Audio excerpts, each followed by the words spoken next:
إليك وصفة جديدة وشهية من ماجي. سوف تحتاجين مكعبين من مرقة الدجاج ماجي لهذا الطبق، بالإضافة إلى المكونات التالية.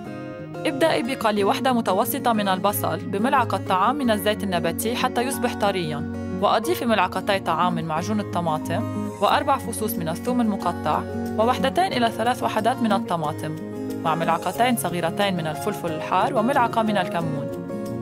وتابعي بالقلي حتى تصبح الطماطم طرية. أضيفي مكعبين من مرقة الدجاج ماجي لتضمني الطعم اللذيذ،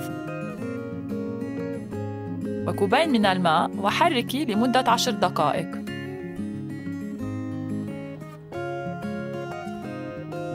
لتحضير الباستو، امزجي 4 فصوص من الثوم، ونصف كوب من الصنوبر، وكوب من الكزبرة، وملعقة صغيرة من الملح، وزيت الزيتون في خلاط طعام. أنتِ الآن جاهزة لإتمام الطبق. ضعي صلصة الطماطم في طبق مخصص للفرن. ضعي قطعة سمك على مساحة مسطحة.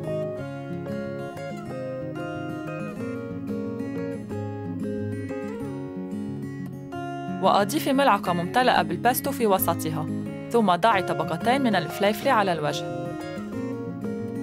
لوفي السمكة حول الحشوة وضعيها في صلصة الطماطم موجهة الوسط نحو الأسفل. ضعي السمكة في الفرن المحمى مسبقاً على حرارة 180 درجة مئوية لمدة 15 أو 20 دقيقة. زيني الطبق بالصنوبر وأوراق الكزبرة وقدميه مع الأرز الأبيض.